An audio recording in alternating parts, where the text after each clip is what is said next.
Hey everyone, welcome back to Corporate Decoder, the place where we decode the language of business. Today we're diving into a report so juicy, it's like finding out your all-inclusive vacation comes with unlimited upgrades.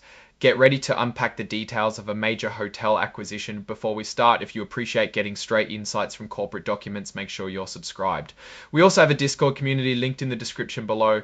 Playa Hotels and Resorts, a big name in the all-inclusive resort world, is being bought by Hyatt Hotels Corporation.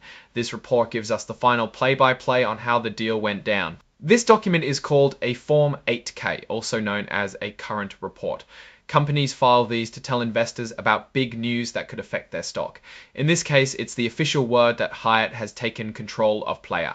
The most important date here is June 11, 2025.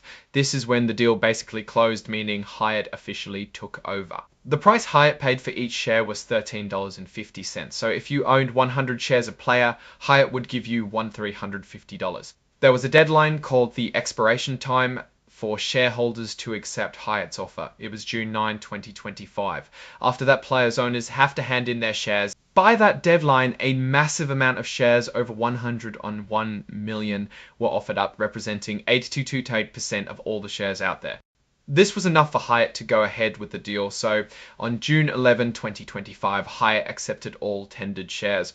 If certain people had shares and were willing to stay at the new Hyatt-owned Playa, they were given credits to buy Hyatt shares later instead. Afterward, they gave another chance for any leftover Playa shareholders to sell their shares to Hyatt in a time period called Subsequent Offering Period, allowing to expire on June 16, 2025. After the offering ended, more than 106 million shares were tendered for, representing 86.2% of the total. For those Playa shareholders who didn't sell the original offering or during the additional subsequent offering period, tax-related information will be uploaded so they can submit their filings. Now, how did Hyatt pay for all this? They took out a loan, also known as a credit agreement, with a lot of banks. Big number, $1.7 billion.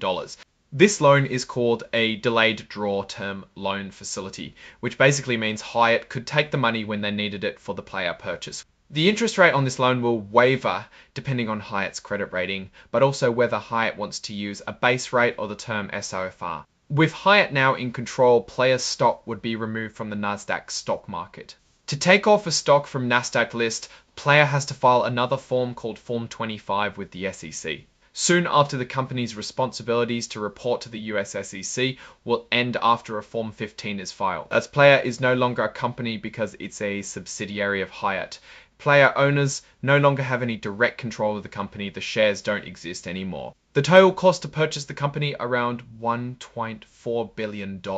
With Hyatt taking over, important people in the board are removed as directors. This includes Hal Stanley Jones, Mahmood Khimji, Maria Miller, Leticia Navarro, Av Carl Peterson, and Bruce D. Wardinsky. Important officers are also leaving, meaning they are no longer part of the direction of the company. Those people include Bruce D. Wardinsky, Ryan Heimel, and Tracy M.J. Colden. Hyatt appointed their own board members, Noah Hopp, James Frank, and Felicity Black-Roberts. The people who lead the company report to Hyatt senior executives directly.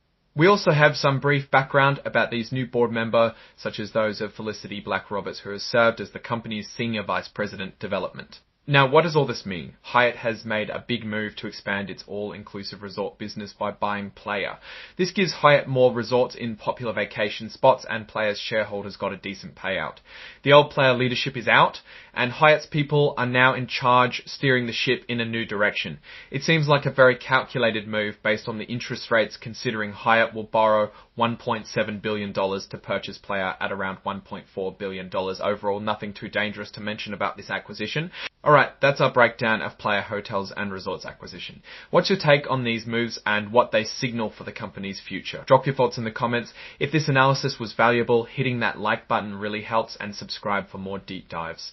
Don't forget to check out the Discord in the description. Thanks for watching. See you next time.